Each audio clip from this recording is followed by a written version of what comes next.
નમસ્કાર દર્શક મિત્રો, એસડી ન્યૂઝ ગુજરાતી ચેનલ પર આપનું સ્વાગત છે અને હું આપની સાથે વૈશાલી પુવારુ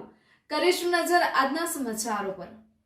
અરવલ્લીથી અરવલ્લી જિલ્લાના મેઘરજ તાલુકાના ધૂળકોટા ગામે રામનવમીના દિવસે રામદેવ આશ્રમમાં નવનિર્માણ પ્રાણ પ્રતિષ્ઠા કરવામાં આવી, જેમાં મુખ્ય મહેમાન એવા અરવલ્લી જિલ્લા ભાજપના પ્રમુખ શ્રી ભીખાજી ઠાકોર, અરવલ્લી જિલ્લા પંચાયતના પ્રમુખ શ્રી પ્રિયંકાબેન ડામોર ઉપસ્થિત રહ્યા હતા, જેમાં દેવરાજ ધામથી શ્રી ધનનગરી બાપુ મોરમાવડીથી શ્રી નારાયણદાસ બાપુ પુનાવાડાથી શ્રી અમૃતદાસ બાપુ અને દૂર દૂરથી સંતો મહંતો ઉપસ્થિત રહ્યા હતા અને આ પ્રાણ પ્રતિષ્ઠાની સાદગીપૂર્વક ધામધૂમથી ઉજવણી કરવામાં આવી હતી। રામદેવ આશ્રમના પ્રમુખ શ્રી નરસિંહદાસ મહારાજ તથા રામદેવ સેટ્સ મેઘરજ અને ધૂળકોટ આખ્યાન મંડળ દ્વારા દરેકનો આભાર માન્યો હતો। Reporter Vanrajsinh Khant, SD news Gujarati, Malpur, Aravalli.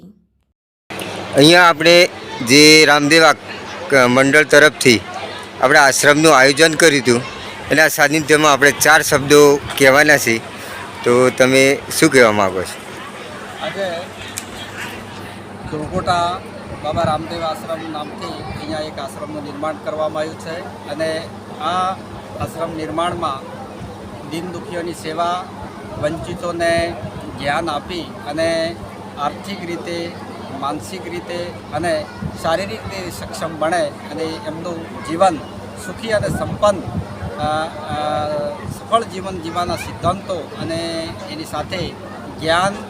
સત્સંગ, ભજન અને ભોજન આ સનાતન ધર્મની ધારામાં રહી અને આ કાર્ય અમે શરૂ કર્યું છે અને આ કાર્યમાં અમારા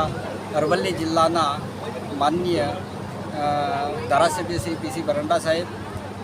ભીખાજી ઠાકોર અને જિલ્લા પંચાયતના પ્રમુખ શ્રી પ્રિયંકાબેન ડામોર પણ આ કાર્યક્રમમાં ઉપસ્થિત રહ્યા અને સાથે સાથે સંત મહાપુરુષોમાં રાજસ્થાનથી પુનાવાડા ધામથી અમૃતદાસજી મહારાજ, મોરમાવડી બાબા રામદેવજી આશ્રમથી નામદાસજી બાપુ, અજમલદાસજી બાપુ અને લસુડિયા ધામથી વિક્રમદાસજી મહારાજ ઉપસ્થિત રહ્યા હતા અને વિશેષ મહેમાનમાં દેવરાજ ધામથી મહંત ધનગીરી બાપુ પણ ઉપસ્થિત રહ્યા હતા અને આ કાર્યક્રમની અંદર સમસ્ત ગામના તમામ આગેવાનો, અમારા પરિવારના તમામ સભ્યો આ કાર્યક્રમની અંદર એકજૂટ થઈ અને આ કાર્યક્રમને સફળ બનાવવામાં અથાગ પ્રયત્નો કરી અને એક સહભાગી બની અને એકતાનું ઉદાહરણ પૂરું પાડ્યું છે અને આ કાર્યક્રમની અંદર આજુબાજુના કરીબન 3 થી 4 જિલ્લાના સંતો આ કાર્યક્રમમાં ઉપસ્થિત રહ્યા છે। સાથે સાથે રાજસ્થાનના ડુંગરપુર જિલ્લો અને એની સાથે ખેરવાડા જિલ્લા સુધીના સંતો આ કાર્યક્રમમાં ઉપસ્થિત રહી અને આ કાર્યક્રમને સફળ બનાવ્યો છે। ખૂબ ખૂબ આભાર, ખૂબ ખૂબ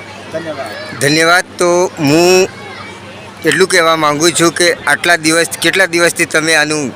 શરૂઆત કરેલી હતી? આમ તો એક કરીબન 15 મહિનાથી અમે આ આશ્રમનું નિર્માણનું કામ શરૂ કર્યું હતું અને ટૂંકા સમયમાં મારા ગાદીના સંતો અને એમના અથાગ પ્રયત્નોથી 1 વર્ષની અંદર આ આશ્રમનું નિર્માણ થયું અને છેલ્લા 1 મહિનાથી આ કાર્યક્રમ, પ્રતિષ્ઠાના કાર્યક્રમની તૈયારીઓ ચાલતી હતી અને 15 દિવસના આયોજનના મહેનતના આપણે ફળ સ્વરૂપ આજે આ કાર્યક્રમ અમે સફળ બનાવ્યો।